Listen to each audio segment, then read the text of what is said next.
श्री कृष्ण भगवान की जय।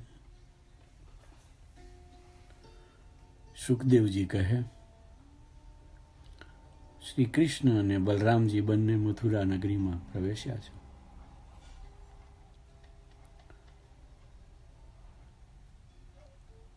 દિવસના ત્રીજા પ્રહરમાં ભગવાન શ્રી કૃષ્ણ અને બલરામજીએ નંદ બાબાને મળી અતિ દિવ્ય અને રડિયામણી લાગતી મથુરા નગરીમાં તે નગરીનું અવલોકન કરવા માટે આજ્ઞા પ્રાપ્ત કરી. બંને ભાઈઓએ ગોપજનોથી વીંટળાઈને મથુરા નગરીમાં પ્રવેશ કર્યો. બહુમાળી ઊંચા ઊંચા મકાનો, મોટા મોટા ઝરૂખાઓ અને ઊંચા ઊંચા પ્રવેશ દ્વારો હતા. આ દ્વારો અત્યંત સુંદર લાકડામાંથી કોતરણી કરીને બનાવેલા હતા, જેમાં તાંબા, પિત્તળ અને સોનાના પણ નકશીકામ કરેલા હતા. મથુરા નગરીની ચો તરફ ફરતા કોટ પણ તાંબાના હતા. અરે ઊંચી ઊંચી ઇમારતો પર સોને મઢેલા કળશો હતા. કિલ્લાની ચો તરફ એવી રીતે ખાઈઓ બનાવેલી હતી કે તે ઊંડી ખાઈઓમાં થઈને નગરમાં પ્રવેશ કરવો દુષ્કર હતો. ચારે તરફ બગીચાઓ, વૃક્ષો, પુષ્કળ ફૂલ છોડ અને નાની મોટી વાટિકાઓથી મથુરા નગરી અત્યંત આકર્ષક અને મનભાવન લાગતી હતી. આ નગરીમાં ઠેર ઠેર હવેલીઓ, ચૌટાઓ, ભવનો, સભાસ્થાનો બધું જ સુવર્ણમય લાગી રહ્યું હતું. ક્યાંક ક્યાંક તો જાત જાતના હીરા, માણેક, નીલમ વગેરે શોભી રહ્યા હતા. સુખદેવજી કહે, રસ્તાઓ ઘણા પહોળા હતા અને રસ્તાની આજુબાજુ આવેલ દુકાનો તથા મકાનોની પાસે અત્યંત છટાપૂર્વક ચાલતા મોર અને કબૂતરોનો અવાજ વાતાવરણને ભરી દેતો હતો. કોયલો પણ મીઠી બોલી બોલી રહી હતી. ચબૂતરાઓ પણ અત્યંત સુંદર નકશીકામ કરેલા, વિવિધ રંગોથી રંગેલા અને અત્યંત આકર્ષક હતા. અનેક દુકાનો હતી, ફેરિયાઓ હતા, બજારો, ગલીઓ, શેરીઓ અને આંગણાઓમાં જળ સિંચન કરેલા હતા. તેની ચારે બાજુ ઠંડક વ્યાપેલી હતી.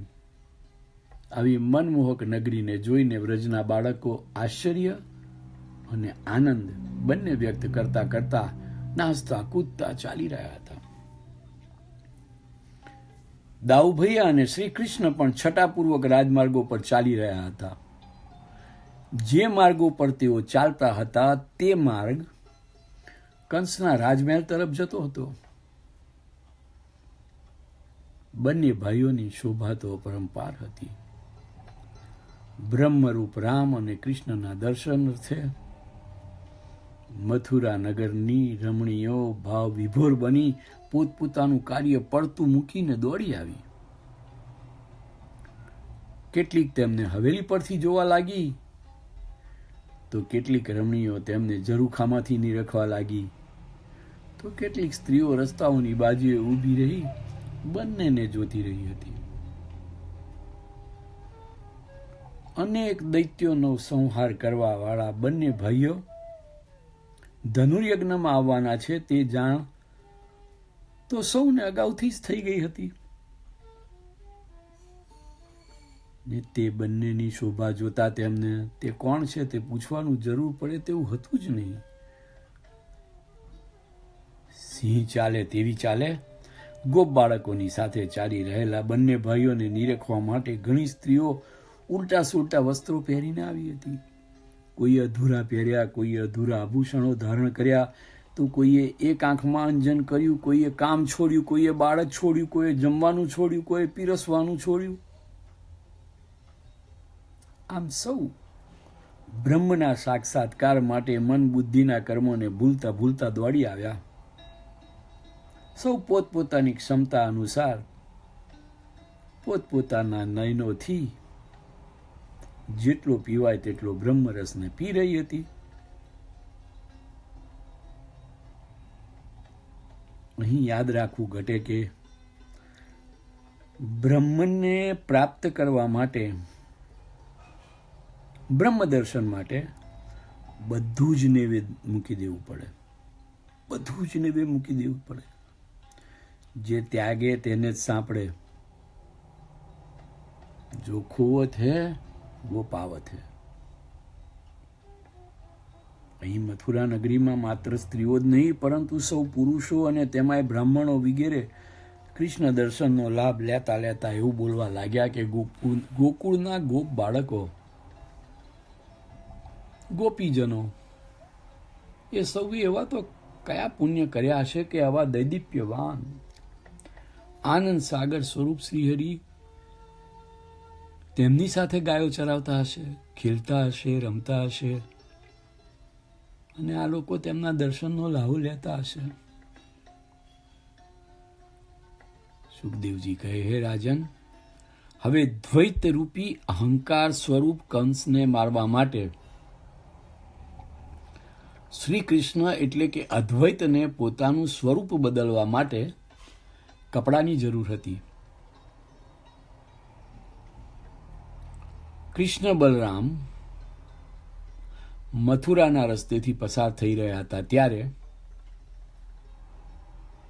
એક ધોબી કે જે પોતાને કંસનો અંગત સેવક હોવાનો ગર્વ મનમાં ભરી ભરીને ચાલતો હતો, તે કપડાના પોટલાને પોતાની પીઠ પર રાખીને ચાલી રહ્યો હતો. અહંકાર સ્વરૂપ કંસના ધોબીમાં પણ ભારોભાર ઉદ્ધતાઈ ભરેલી હતી.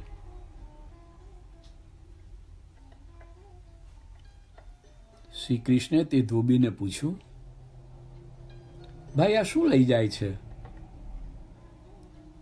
ત્યારે તેણે પોતે રાજા કંસનો ધોબી હોવાનું ગર્વ દેખાડતા કહ્યું કે અમારા રાજા કંસના રેશમી વસ્ત્રો આ પોટલામાં ભરેલા છે, તે લઈને જાઉં છું.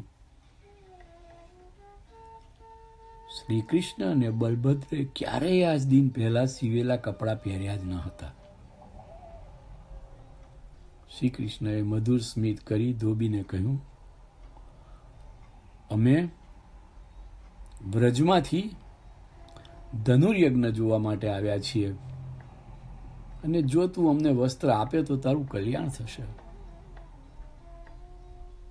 પરંતુ ધોબી શ્રી કૃષ્ણને સાંભળીને ખડખડાટ હસવા લાગ્યો અને ગર્વથી કહ્યું, એ છોકરાઓ, તમે તો નિર્લજ્જ છો, ઉદ્ધત છો.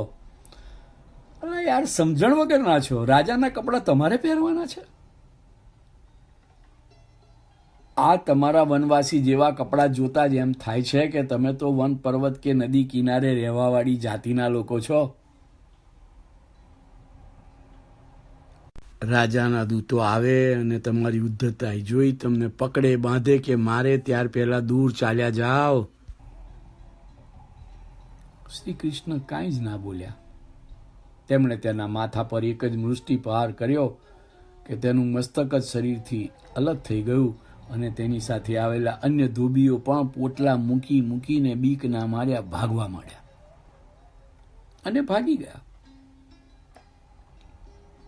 જાણે કંઈ જ ના બન્યું હોય તેમ ભગવાને મોટું પોટલું છોડ્યું અને તેમાંથી બલભદ્ર માટે, પોતાને માટે અને પોતાની સાથે આવેલા સખાઓ માટે મનપસંદ કપડાં લઈ લીધા. ત્યારબાદ બાકીના વસ્ત્રો અને અન્ય પોટલું ત્યાં ને ત્યાં જ મૂકીને આગળ ચાલવા લાગ્યા.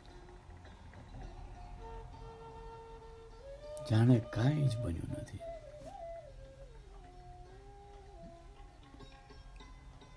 આગળ ચાલ્યા, થોડુંક આગળ ચાલ્યા, ત્યાં એક દરજી મળ્યો.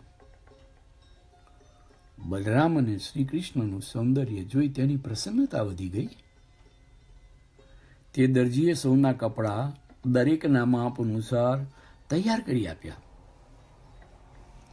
આ કપડામાં તો શ્રી કૃષ્ણની શોભા જ અનુપમ હતી.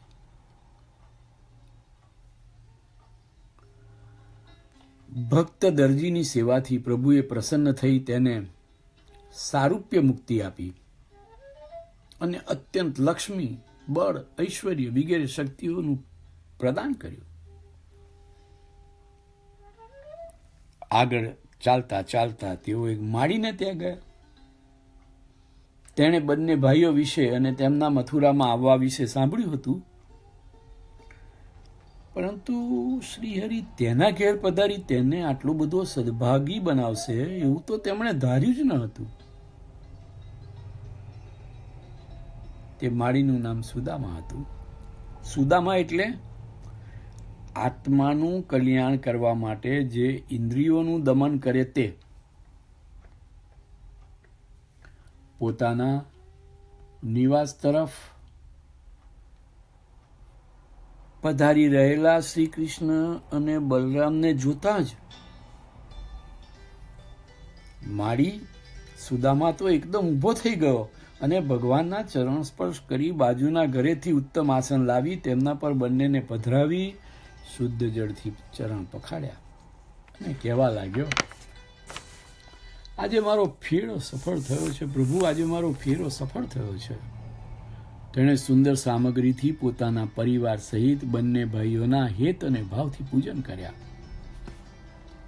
તેણે કહ્યું, વિશ્વ કલ્યાણ અર્થે આ પંચથી અવતરેલા તમામ પ્રાણીઓ પર સમાન દ્રષ્ટિ રાખવાવાળા અને સૌનું કલ્યાણ કરવાવાળા છો. મારા જેવા શુદ્ધ માણસને આપની સેવા કરવાનો લાહો આપ્યો. વાહ!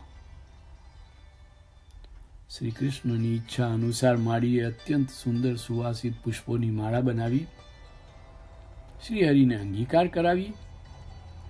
ભગવાન તો તેના પર પ્રસન્ન થઈ ગયા અને વરદાન માગવાનું કહ્યું. ત્યારે તેણે કહ્યું, હું તો આપના દર્શન માત્રથી જ ધન્ય થઈ ગયો છું. હવે મારી કોઈ જ ઈચ્છા નથી. છતાંય આપનામાં મારી અચળ ભક્તિ રહે અને તમારા ભક્તો પર તથા તમામ મનુષ્યો અને પ્રાણીઓ માટે મારા મન હૃદયમાં પ્રેમ અને કરુણા રહે એટલું જ ઈચ્છું છું. બસ. તેની આવી વાણીથી ભગવાન શ્રી કૃષ્ણ તેના ઉપર અત્યંત પ્રસન્ન થયા. તેની ઈચ્છા મુજબનું વરદાન તો તેને આપ્યું જ, પરંતુ તે ઉપરાંત શ્રી કૃષ્ણએ તેને અઢળક ધન, યશ અને આયુષ પણ આપ્યા.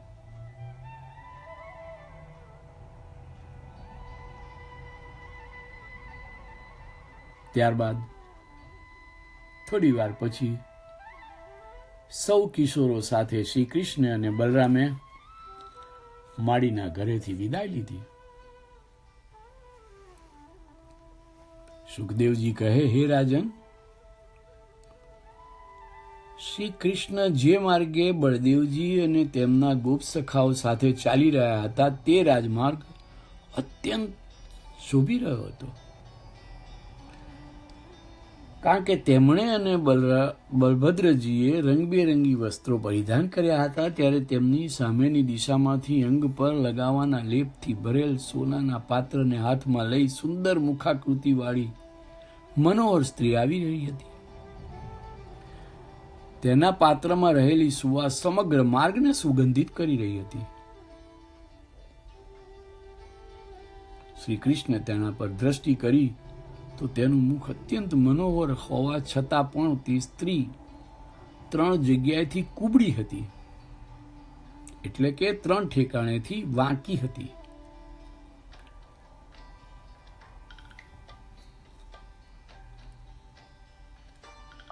આને આધ્યાત્મિક રીતે સમજવું હોય તો કહી શકાય કે 3 ગુણવાળી માયા એ ત્રિવક્રા. તેને જોતાં શ્યામ સુંદર મધુર હાસ્ય કરી પૂછવા લાગ્યા, હે સુંદરી, તમે કોણ છો? આ ચંદન લેપ કોના માટે લઈ જાઓ છો? તમને કોઈ જ વાંધો ના હોય તો આ ઉત્તમ લેપ અમને આપો. હું ખાતરી આપું છું કે તમે તેમ કરશો તો તમારું કલ્યાણ થશે.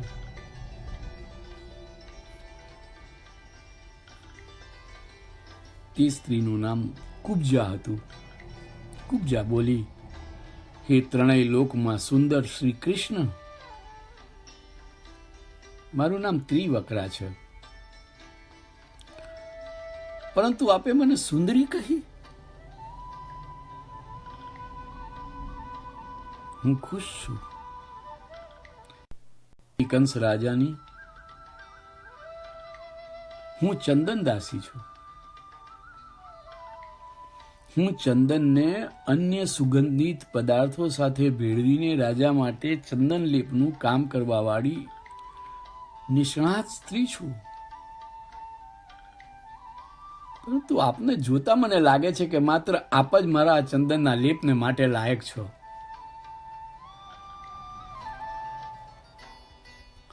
આ લેપમાં કેસર, કસ્તુરી, સુખડ અને અગર યોગ્ય માત્રામાં લઈને બનાવેલો આ લેપ છે. હું આપના સુંદર દેખાવ, મનમોહક હાસ્ય, સુમધુર વાણી અને અત્યંત આકર્ષક દ્રષ્ટિથી પ્રભાવિત થઈ ગઈ છું. અરે, આપ તો કેટલા મધુર અને માયાળુ છો.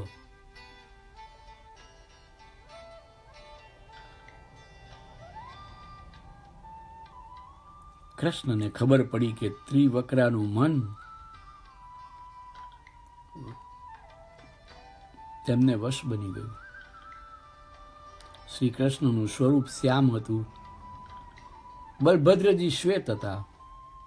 આ ત્રિવક્રાએ પોતાના કોમળ હાથથી શ્યામ અને શ્વેત વર્ણ બંને ભાઈઓ ઉપર પિત્ત વર્ણનો લેપ એટલી સુંદર રીતે લગાવ્યો કે બંને ભાઈઓ પ્રસન્ન થઈ ગયા. આ લેપ તેમને નાભીથી કંઠ ભાગ સુધી લગાડ્યો. આનાથી તો તેઓની શોભા અત્યંત વધી ગઈ.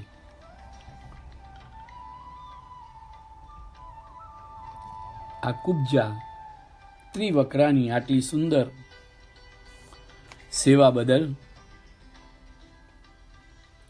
તેના પીઠ ભાગે ખૂંદ હોવાને લીધે તે વાંકી વળી ગઈ હતી.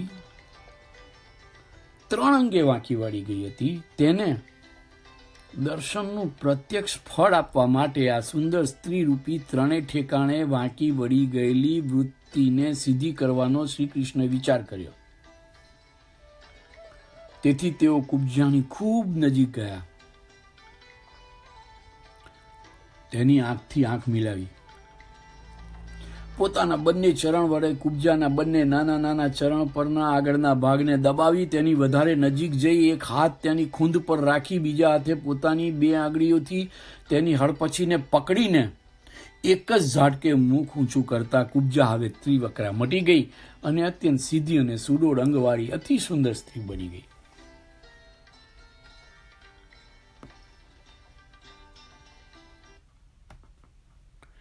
તેના તમામ અંગો સપ્રમાણ બની જતા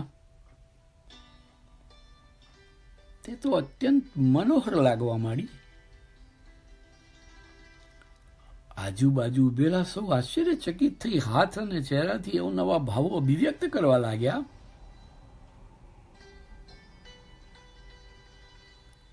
કોઈની આંખમાં આશ્ચર્ય હતું, કોઈના હોઠમાં આશ્ચર્ય હતું, કોઈના ભાવમાં આશ્ચર્ય હતું, કોઈની અભિવ્યક્તિ મૌન હોવા છતાંય આશ્ચર્ય હતું. શ્રી કૃષ્ણે કુબ્જાની સામે જોયું તો કુબ્જા પણ શ્રી કૃષ્ણના સ્પર્શ સુખ અને દર્શન સુખનો આનંદ નયનોમાંથી નીકળતા હસરારસુ સાથે અનુભવવા લાગી હતી. તેની આંખમાંથી પ્રસન્ન પ્રસન્ન ભાવથી આંસુઓ નીતરી રહ્યા હતા. તેણે ખાતરી પણ કરી લીધી કે તે શરીરના ત્રિદોષથી મુક્ત બની ગઈ હતી. જેની વૃત્તિ દ્વૈત તરફ વળી ગઈ હતી તે બ્રહ્મના સ્પર્શ માત્રથી અદ્વૈત એટલે કે બ્રહ્માકાર થઈ ગઈ હતી. બીજી દ્રષ્ટિથી જોઈએ તો 3 દોષથી ભરેલી કુબ્જા એટલે કે કામ, ક્રોધ અને લોભથી ભરેલી કુબ્જા શ્રી કૃષ્ણના દર્શન અને સ્પર્શથી આ 3 દોષથી મુક્ત થઈ તે પ્રેમ, ગુણ, ઉદારતા અને રૂપ પ્રાપ્ત કરી શકી હતી. તેણે શ્રીહરિનો દુપટ્ટો પકડી લીધો અને નિવેદન કરતા કહ્યું, હે અતિ સુંદર, હે અતિ સુંદર, હું આપના પ્રેમમાં પડી છું. હવે હું આપને ત્યજીને કોની પાસે જાઉં? આપા દાસીના આંગણે પધારી મારા વિહવળ મનને શાંત કરો, મને આપની બનાવી દો.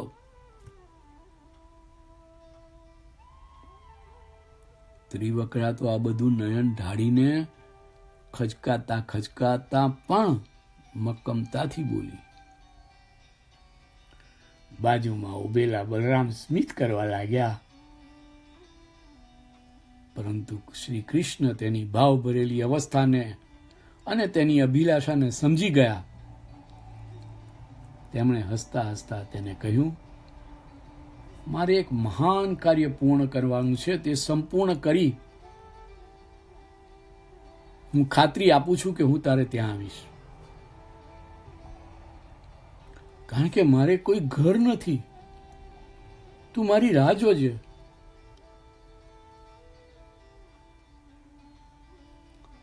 અહીં ભગવાન શ્રી કૃષ્ણ દ્વારા ભગવાન વ્યાસે બહુ ગૂઢ વાણીનો પ્રયોગ કર્યો છે.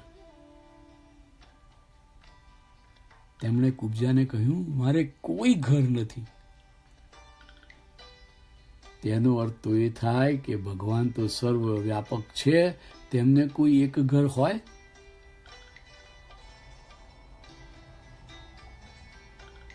ગોકુળમાં જે કાન છે, મથુરામાં તે કાન છે, અરે બ્રહ્માંડે તે કાન છે. સર્વવ્યાપી ભગવાન છે, સર્વવ્યાપી ભગવાન છે, તેમને કોઈ એક ઘર હોય? સુખદેવજીએ પરીક્ષિત રાજાને કહ્યું, હે રાજન, કુબજાને મધુર વાણીથી વિદાય કરી કૃષ્ણ, બલભદ્ર અને તેમની ટોળી આગળ ચાલી. સૌ જુદા જુદા માર્ગે ચાલતા હતા. ક્યાંક વેપારીઓ તેમની પૂજા કરતા તો ક્યાંક સ્ત્રીઓ તો પોતાના ભાન શાન ભૂલી જઈને તેમના દર્શન કરતી મૂર્તિવંત ઊભી રહી હતી.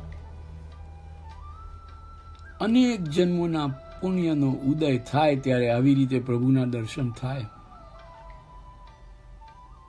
આવા સમયે દેહાભિમાન મોડું પડી જાય અને એક નવીન દશાનો ઉદ્ભવ થાય. આમ તો ભોજરાજા કંસે મહાન ધનુષ બતાવવાના બહાના નીચે બલભદ્ર અને શ્રી કૃષ્ણને મથુરા બોલાવ્યા હતા. રસ્તે મળતા રાહદારીઓને પૂછતા પૂછતા આયુધશાળા સુધી તેઓ પહોંચી ગયા. અનેક સિપાહીઓ તે ધનુષ્યની રક્ષા કરી રહ્યા હતા. આ ધનુષ શક્તિવાળું અને અર્ચન પામેલું હતું. આ ધનુષ દેવોએ આપેલું હતું, તેથી પૂજાવિધિમાં હતું અને રક્ષકોથી રક્ષાયેલું હતું. અનેક રત્નોથી તેને શણગારેલું અને તેની શોભા જ અપાર હતી.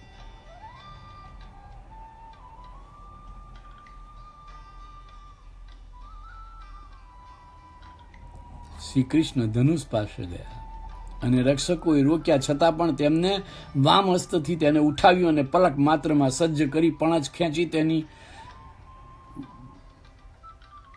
એવી જોરથી ખેંચ કરી કે વજ્રના તૂટી પડવાથી જેવો અવાજ થાય તેવો ખૂબ જ મોટો અવાજ થયો અને ધનુષ ભાંગી ગયું. ત્રણેય લોક અને દિશાઓ આ અવાજથી ભરાઈ ગયા. શ્રી કૃષ્ણએ તો એક ગજરાજ શેરડીના સાંઠાને તોડી નાખે તેમ તેને તોડીને શાંતિથી એક બાજુએ ઊભા રહેવાનું પસંદ કર્યું.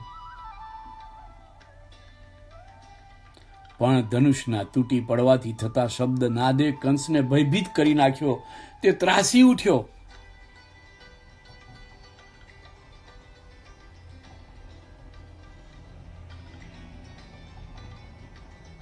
શ્રીમદ ભાગવતમાં 12મા સ્કંદમાં ધનુષ્યને કાળનું સ્વરૂપ ગણ્યું છે. વળી ચોમાસામાં દેખાતા મેઘધનુષને માયા સ્વરૂપ ગણ્યું છે. વાસ્તવમાં તો સૂર્યનું શ્વેત પ્રતિબિંબ વાદળમાં પ્રવેશવાથી ધનુષ જેવો આકાર ઉદ્ભવે છે. તેથી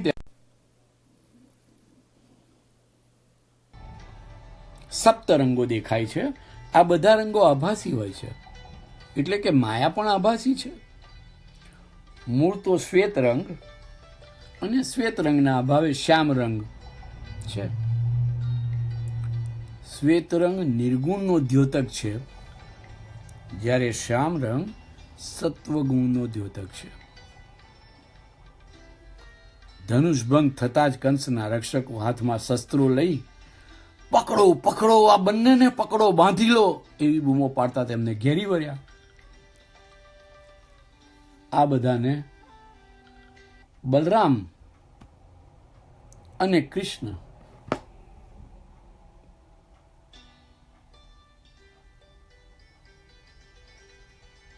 બંને ધનુષના 2 ટુકડા લઈને હણી નાખ્યા. કંસે તો ચતુરંગી સૈન્ય મોકલ્યું.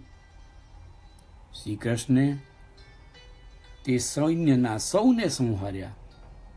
પછી જાણે કશું જ ના બન્યું હોય તેમ સરળતાથી નગરની શોભા જોવા રાજમાર્ગ પર અત્યંત આનંદિત થઈ વિચરવા લાગ્યા.